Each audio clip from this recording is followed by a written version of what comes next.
Jake Morrison sat alone in his research station, watching the storm roll across the purple sky of New Haven. The rain fell hard against the dome that protected his small habitat from the planet's harsh weather. He had been alone for 3 years now, ever since he requested this posting on the frontier world. Being alone was easier than being around people who reminded him of what he had lost. 5 years ago, his wife and daughter died when their transport ship failed during a routine colony transfer. Jake survived only because he stayed behind to finish his research. The guilt ate at him every day, so he ran. He ran to the furthest edge of human space, to a planet where he could study alien plants and animals without anyone asking him how he felt or telling him it would get better. The thunder crashed outside, louder than usual. Jake looked up from his data screen. Something felt wrong. The local animals always went quiet before a big storm, but this silence was different. It felt heavy, like the air itself was holding its breath. Then he heard it, a sound that made his blood run cold. It was not the wind or thunder. It was a cry, long and mournful, filled with such pain that Jake felt it in his chest. He stood up, his heart pounding.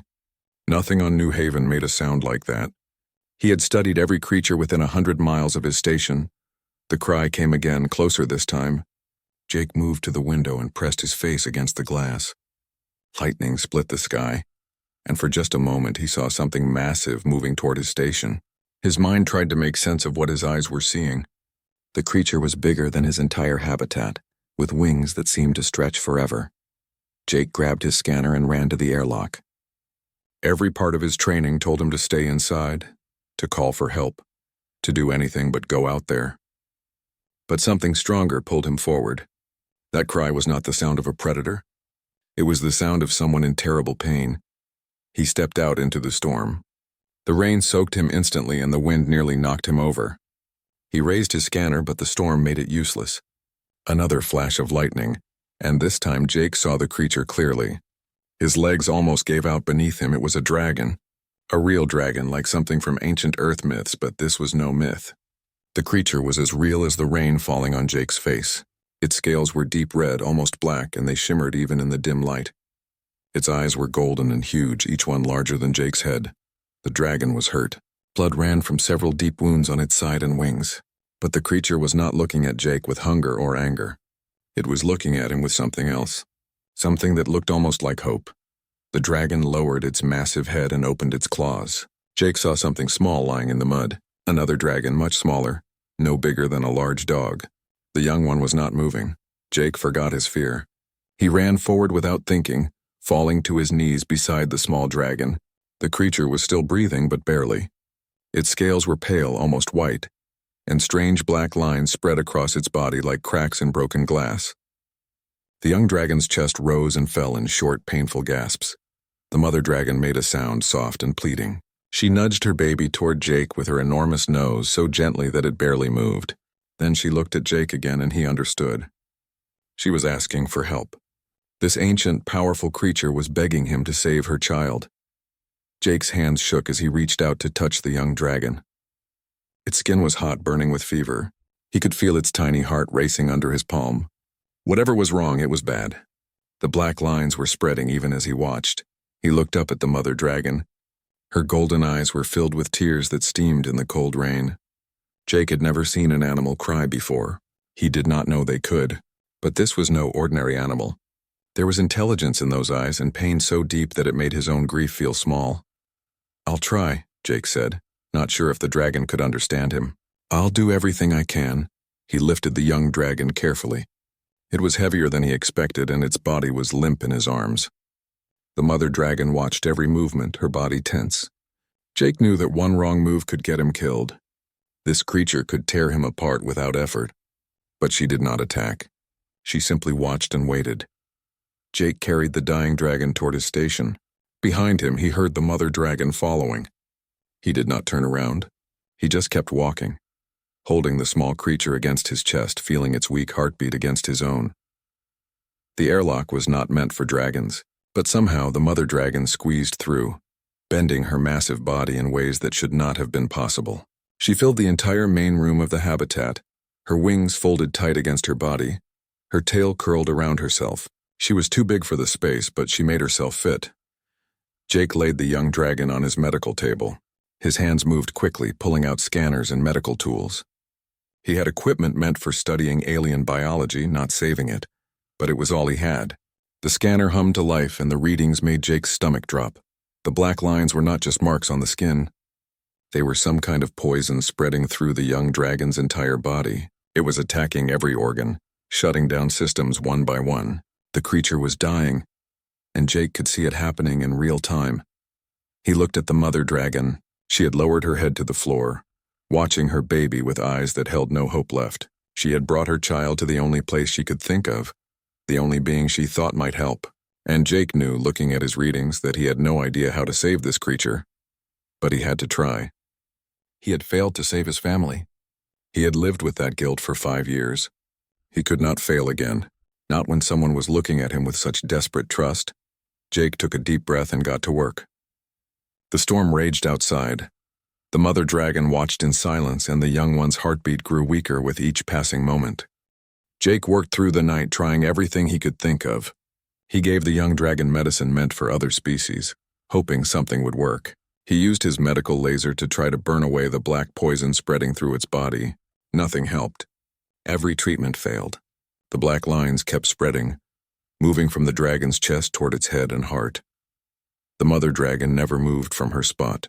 She kept her eyes fixed on her baby, making soft sounds that Jake thought might be some kind of dragon lullaby.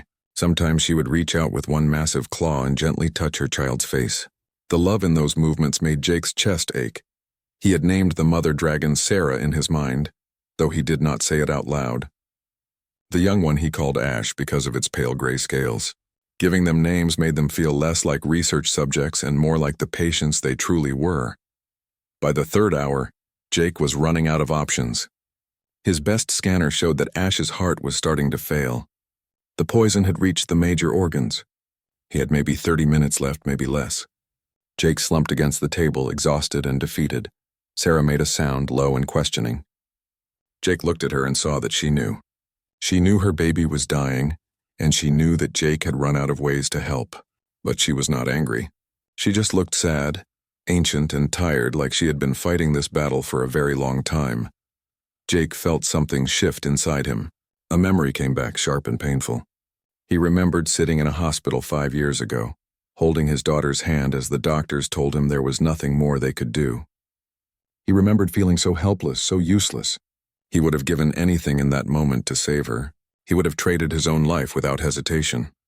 He looked down at Ash, at this small creature who had done nothing wrong except be born into a universe that wanted her kind dead. It was not fair. None of it was fair.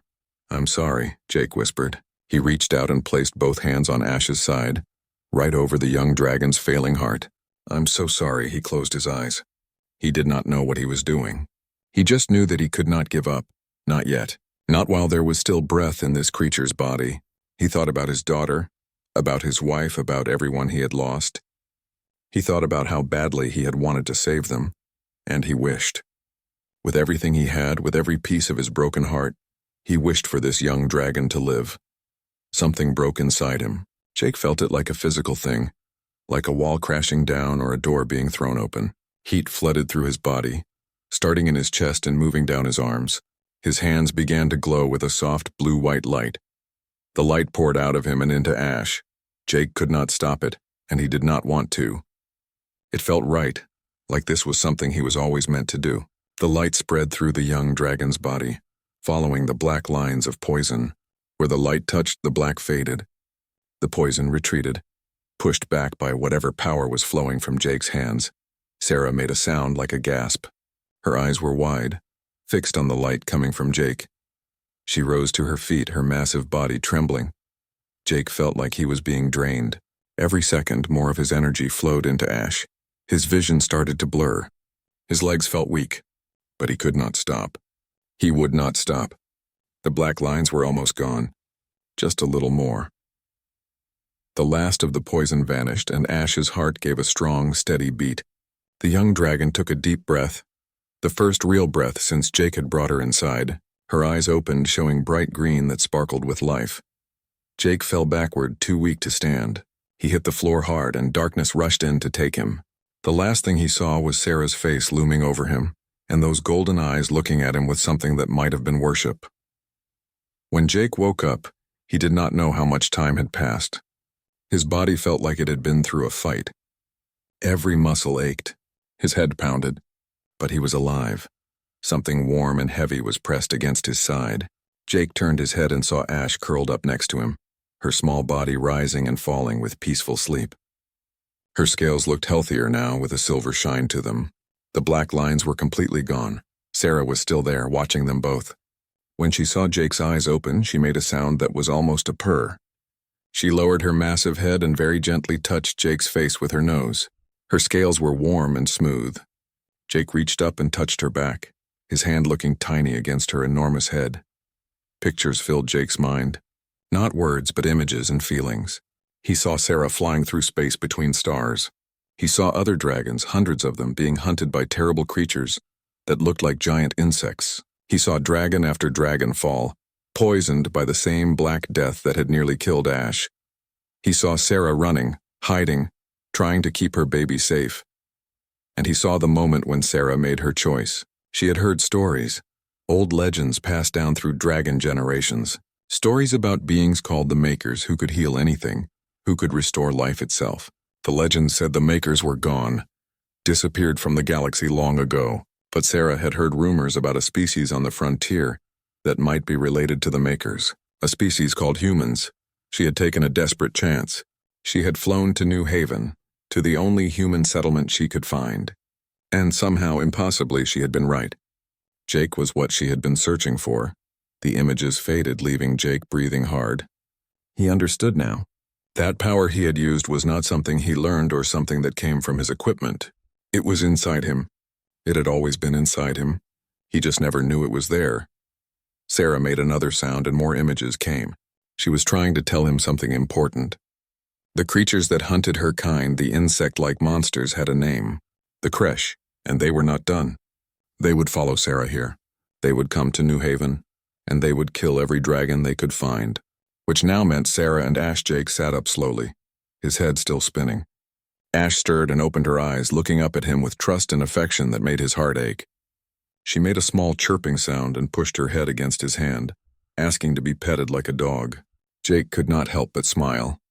This creature that had been dying just hours ago was now acting like a playful puppy. But his smile faded as Sarah's warning sank in. The Kresh were coming, and Jake had no idea how to protect two dragons with just his small research station and his newly discovered power that had left him barely able to stand. He looked at Sarah, at this mother who had trusted him with her most precious treasure. He looked at Ash, this young life he had somehow saved, and he made a decision. He would not let them die. He would not run away this time. He had spent 5 years hiding from the world, hiding from his pain. But that was over now. These two creatures needed him, and he would not fail them. Jake stood up, his legs shaky but holding his weight. He moved to his communication console and opened a channel to the colony command center. It was time to tell someone what was happening. Time to ask for help, and time to hope that whatever power he had found inside himself was enough to face what was coming. Commander Lisa Hayes arrived at Jake's research station with 20 soldiers, all of them armed and ready for trouble. Her ship landed hard in the clearing outside, and she came out fast, her weapon drawn. She had expected to find Jake dead or hurt, not standing calmly outside with two dragons resting peacefully behind him. Lisa stopped in her tracks, her gun lowering slightly. She had seen the reports, read Jake's message about dragons at his station, but seeing them in person was different. Sarah was massive, bigger than the military transport ship. Her red scales caught the morning light, making her look like she was made of fire. Ash was smaller but still impressive, already twice the size she had been when Jake first found her. "Jake Morrison?" Lisa called out, her voice careful. "Are you hurt?"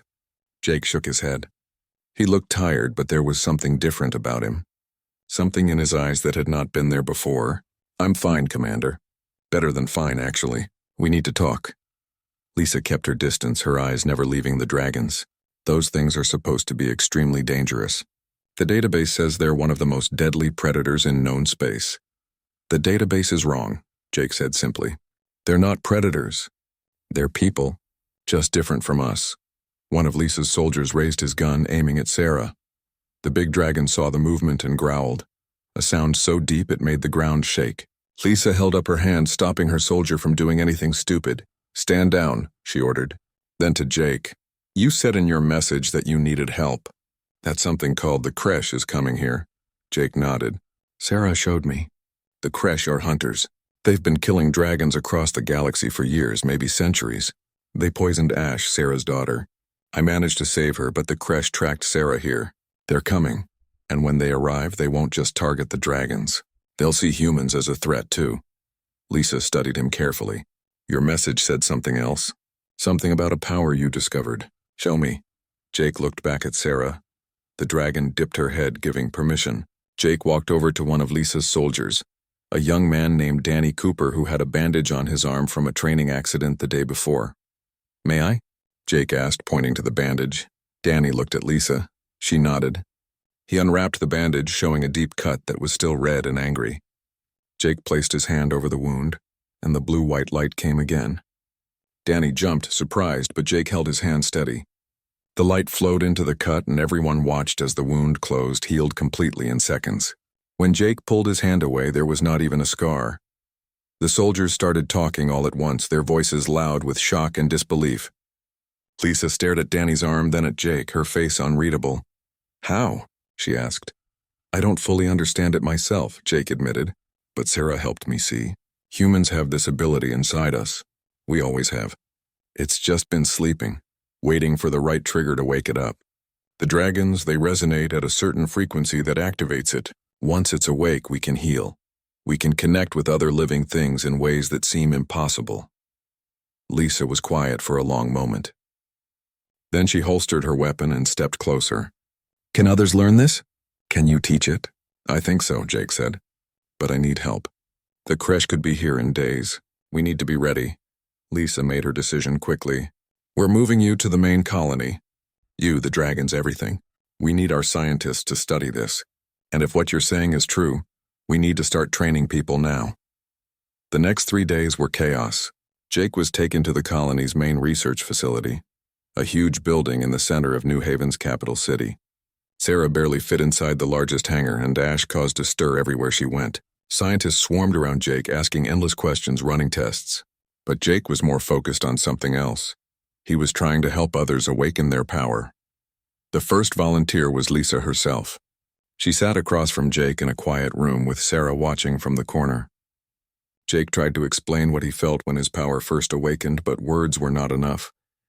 "It's like there's a door inside you," he said. "You just have to find it and open it." Lisa closed her eyes and tried. Nothing happened for an hour, then 2 hours. Jake was about to suggest they take a break when Sarah moved. The dragon came closer and lowered her massive head, touching Lisa gently on the shoulder. And something clicked, Lisa gasped. Her eyes flew open, glowing with a soft golden light. "I can feel it," she whispered. "I can feel everything alive around me. Every person in this building, every plant outside. It's like the whole world just lit up." Her power was different from Jake's. Where he could heal, Lisa could sense. She could feel the life force of every living thing nearby. She could tell if someone was hurt or sick. She could even sense emotions and intentions, reading people in a way that no technology could match. More volunteers came forward. Not everyone could awaken the power. Some people tried for hours and felt nothing, but those who could, each developed their own version of the ability. A young engineer named Kevin Price found he could encourage plants to grow faster, making food production 10 times more efficient. A doctor named Claire Bennett discovered she could diagnose any illness just by touching a patient. A soldier named Greg Murphy found that his reflexes became incredible, his body moving almost before his mind decided to act. By the end of the 3rd day, 50 humans had awakened their power. The scientists were calling it the link, this connection between humans and life itself. They ran endless tests trying to understand how it worked. The best theory was that humans had some kind of quantum-level ability to interface with biological systems, something coded into their DNA from the very beginning of their species. Jake sat in the hangar with Sarah and Ash, exhausted from helping so many people awaken. Ash had grown even more in just 3 days. She was now the size of a small horse, and she followed Jake everywhere like a devoted pet. The bond between them had grown strong. Sometimes Jake could sense what she was feeling, and she always knew when he was tired or stressed. Lisa came to find him, her face serious. "We've got a problem. Our long-range scanners just picked up something. Multiple ships heading this way. They're not responding to any communication attempts." Jake stood up, his heart racing. "The crash." "We don't know that yet," Lisa said. But her voice said she thought he was right. Sarah made a sound, low and angry. She had been waiting for this. She stood up to her full height, her wings spreading wide. Jake felt her feelings through their bond. Fear for Ash, anger at the crash, but also determination. She would fight and she would not run anymore. Jake looked at Lisa. "We need to gather everyone who is awakened. If those are crash ships, we're going to need every person with the link to defend this colony." Lisa nodded. "Already on it. We've got ships preparing to launch. The awakened are being assigned to different defense teams." She paused, then added, "Jake, we don't know if this will be enough. The Kresh have been taking down advanced civilizations for decades. We're just one small colony." "Then we better hope that what makes humans special is enough to tip the balance," Jake said. He climbed onto Sarah's back, something he had practiced over the last few days. The dragon's scales were warm under his hands. Ash chirped and jumped up next to him, taking her place on her mother's back. Lisa smiled despite the situation. "You look like something out of an ancient story. A knight and his dragon." "Let's hope this story has a better ending than most of those did," Jake said. "Because ready or not, the Kresh are almost here." The Kresh fleet dropped out of faster-than-light travel at the edge of New Haven's solar system. There were 12 ships, each one a nightmare made real. They were not built like human ships with metal and clean lines. These ships looked grown, like they were alive. Their hulls were covered in what looked like skin or shell, pulsing with sickly green light. Long tentacles hung from their undersides, and their fronts split open to reveal rows of teeth-like structures. On the bridge of the colony's defense station, Lisa watched the sensor readings with growing dread. "Those ships are massive. Each one is twice the size of our biggest cruiser." Jake stood beside her, one hand resting on Sarah's side. The dragon had insisted on coming to the station, squeezing herself into the command center despite the tight space. Through their bond, Jake could feel her rage and hatred. Sarah had seen too many of her kind die to these creatures. "What are we looking at in terms of firepower?" Jake asked. A tactical officer named Paul Grant spoke up. "Their weapons are biological. They launch some kind of living projectile that eats through our shields and hull. We've got data from other colonies that fought them. None of those colonies survived." The room went quiet. Jake could feel the fear spreading among the people around him. They had maybe 100 ships total, most of them small defense fighters. Against 12 Kresh warships, the odds were terrible. Lisa turned to Jake. "You said the link might give us an advantage. Now would be a good time to explain how." Jake nodded. "When I'm connected to Sarah, our abilities combine. I can do things I couldn't do alone. Heal faster, sense more, even affect the battlefield in ways I don't fully understand yet. If other awakened humans can bond with their ships or with each other, we might be able to disrupt the Kresh weapons." "Might?" Lisa repeated. "I've only had this power for a few days," Jake reminded her. "We're making this up as we go." The Kresh ship started moving, accelerating toward New Haven. They would reach the colony in less than an hour. Lisa gave the order to launch all defensive ships and recalled every civilian craft to the surface. The awakened were split among the military vessels with the hope that their powers could make a difference. Jake climbed back onto Sarah's back, with Ash taking her place beside him. They would fly out to meet the Kresh directly. It was dangerous, maybe even suicide, but Sarah insisted. This was her fight, and Jake would not let her face it alone. As they left the station, Jake saw the colony's defense fleet spreading out into formation. 50 awakened humans were scattered among those ships. He could feel them through the link, like distant lights in the darkness. They were all connected now, all part of something larger than themselves. The Kresh ships opened fire first. Their weapons were streams of living matter, like swarms of insects but bigger and more deadly. Where they hit the human shields, they did not bounce off. They burrowed in, eating through the energy barriers like acid through paper. The first human ship went down fast, its shields failing, its hull being consumed. Jake felt the crew's panic through the link, felt the exact moment when their lives ended. The pain of it nearly knocked him off Sarah's back, but then something happened. The other awakened felt it too, felt their connection to those lost lives, and they got angry. Not the hot, chaotic anger of a moment, This was cold-focused rage. The rage of people who had been pushed too far and decided to push back. Lisa's ship, the colony's main cruiser, moved forward. She was on the bridge, her hands on the control panel, and Jake could feel her power spreading through the entire vessel. Every crew member on that ship suddenly moved in perfect sync, like they were all part of one mind. Their weapons fire became impossibly accurate, hitting weak points on the crash ships that the sensors had not even registered. Kevin Price was on an agricultural transport ship that had been converted for combat. He reached out with his power, the same ability that made plants grow, but this time he targeted the living hull of a crash warship. The ship's skin began to rot, to decay at speed. Holes opened up in its side and atmosphere vented into space. Jake felt his own power surge as Sarah dove toward the nearest crash ship. He could see inside it now, could sense the thousands of crash warriors waiting to be deployed. They were insectoid, with hard shells and too many legs, their minds focused only on destroying and consuming. Jake reached out with his healing power, but he twisted it. Instead of fixing damage, he caused it. He found the biological systems keeping the crash ship alive and disrupted them at the molecular level. The ship shuddered, its weapons going silent. Then it began to tear itself apart from the inside. Sarah roared, a sound of triumph and vengeance. She blasted fire at another crash ship, her flames burning hotter and brighter than they ever had before. Ash added her own smaller flames, the two dragons working together like they had done this 1,000 times before. The battle raged for 20 minutes. Human ships fell, good people died, but the crash were losing too. 3 of their warships were destroyed. 2 more were crippled. The rest began to pull back, regrouping. Then something changed. The crash adapted. They had been watching, learning. Their next wave of attacks targeted the awakened specifically. Jake felt it like a spear through his mind. The crash had some kind of psychic weapon, something that attacked the link itself. Awakened humans across the fleet cried out in pain. Some lost consciousness. Others lost control of their powers. The careful formation broke apart as ships tried to escape the mental assault. Jake gritted his teeth, holding on to consciousness through sheer will. He could feel Sarah struggling too, her mind under attack. Ash was whimpering, scared and hurt. They needed to stop this weapon, but Jake could not even tell where it was coming from. Then he felt it. A new presence in the link. More humans were awakening right in the middle of the battle.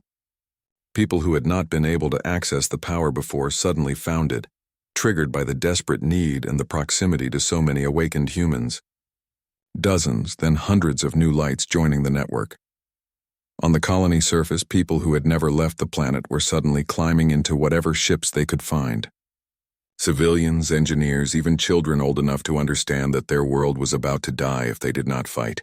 And they all carried the link now, all of them connected to each other and to the dragons and to Jake at the center of it all. The Kresh psychic weapon was designed to attack individuals. But this was not individuals anymore. This was a network, a web of connected minds that supported each other. When one person weakened, 100 others held them up. The pain was still there, but it was shared across so many people that it became manageable. Jake felt the tide turning. He reached out through the link to every awakened human, showing them what he had learned. How to twist their healing power into a weapon. How to sense the weak points in the Kresh ships. How to work together in ways that multiplied their strength. Lisa took command of the entire fleet through the link, her sensing ability letting her coordinate hundreds of ships perfectly.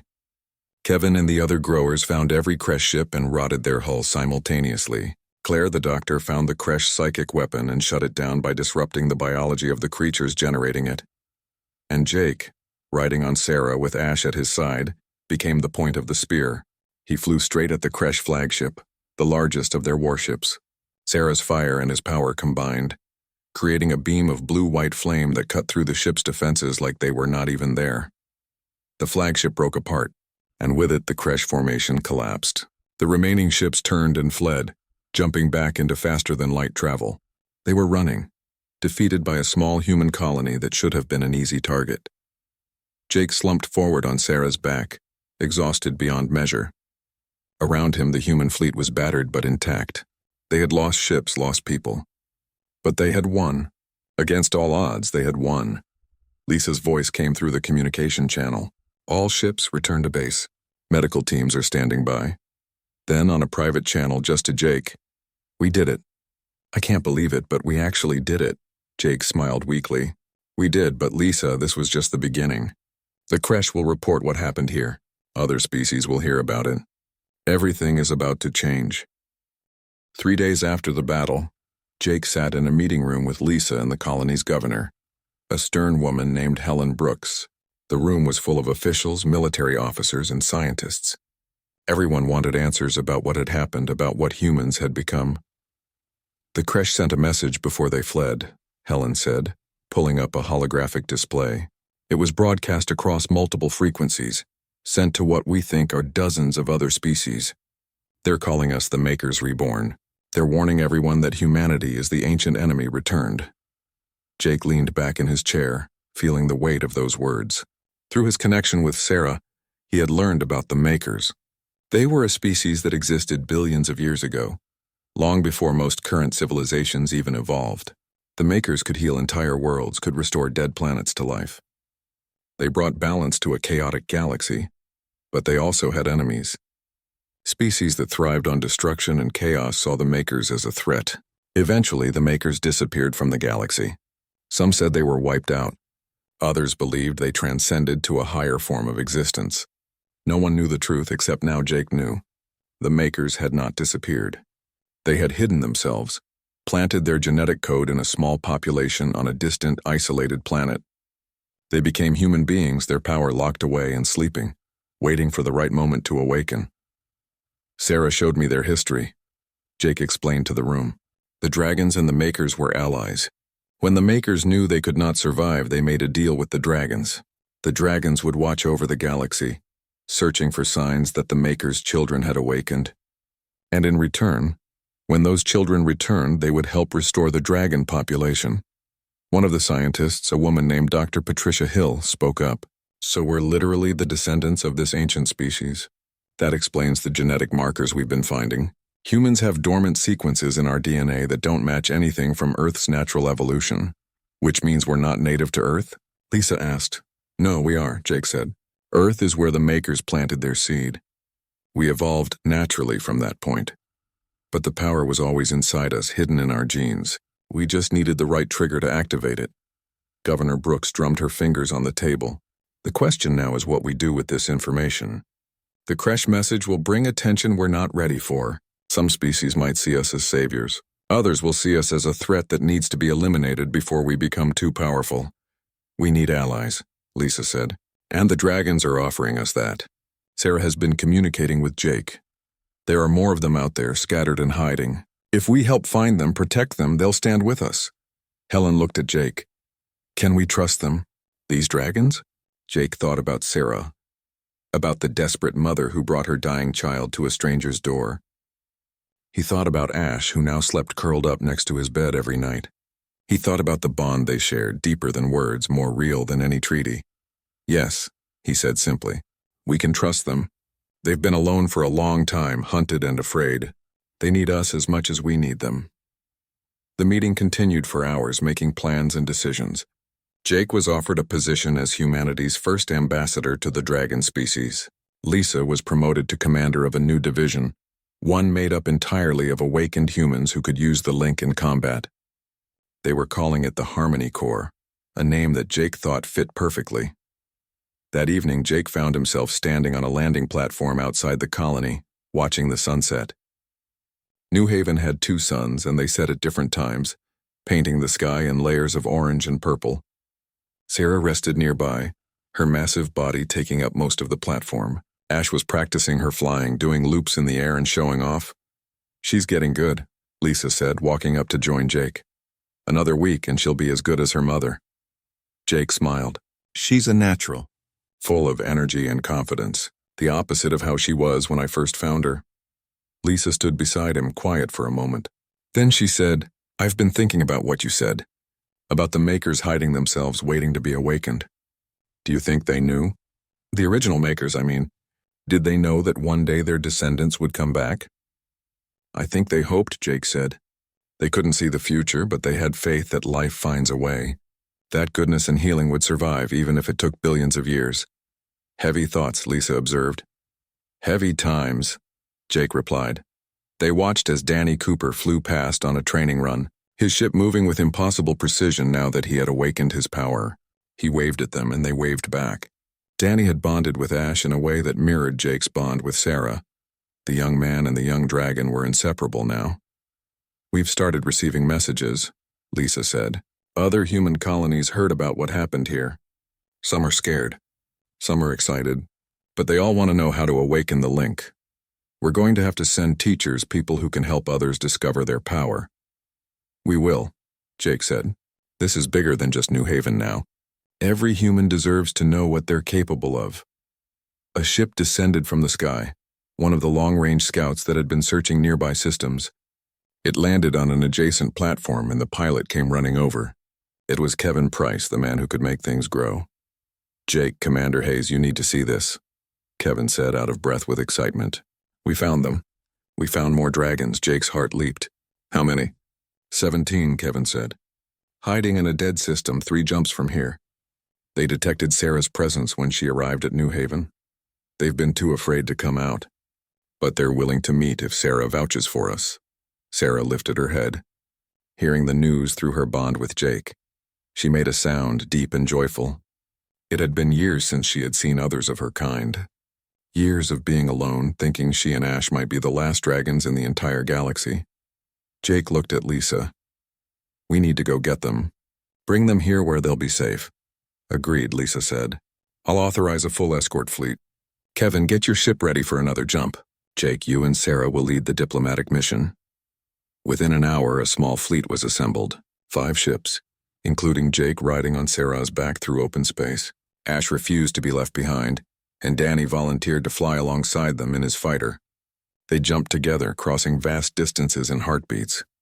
The dead system Kevin mentioned was exactly that. 3 planets, all of them lifeless rocks. No atmosphere, no water, nothing to attract attention. Perfect for hiding. Jake could sense the dragons before he saw them. They were scared, wary, but also desperate for contact. Sarah called out, her voice carrying through space in ways that human ears could not hear but that Jake felt through the link. She was telling her story, telling them about the humans, about Jake saving Ash, about the battle against the Kresh. She was offering hope, one by one. The dragons emerged from the caves and crevices where they had been hiding. They were all different sizes and colors. Some had horns, others had multiple tails. No 2 were exactly alike.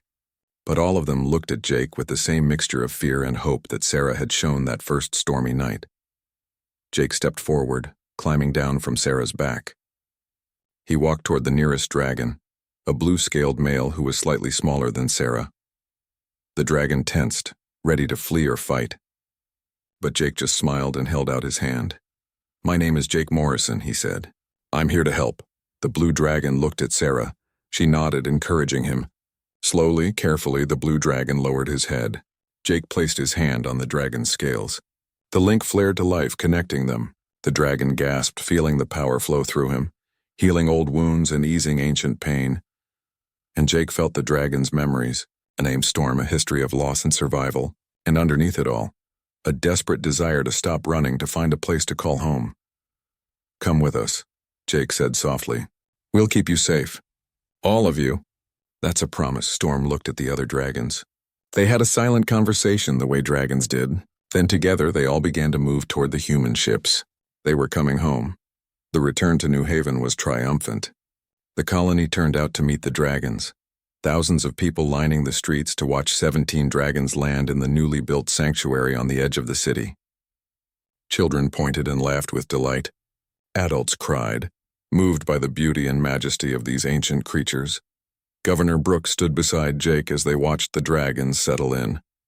"We're going to need more space," she said. "This sanctuary won't be big enough if we keep finding more of them." "Then we'll build bigger," Jake said. "We'll build a whole city if we have to. These dragons are our allies, our partners. We'll make room for them." Helen smiled. "I was hoping you'd say that, because I've already approved the construction plans. We're building New Haven 2, a city designed from the ground up to house both humans and dragons. It'll be the first of its kind."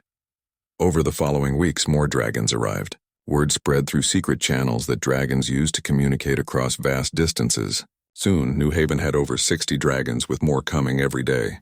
And with each dragon that arrived, More humans awakened their power through contact with these magnificent beings.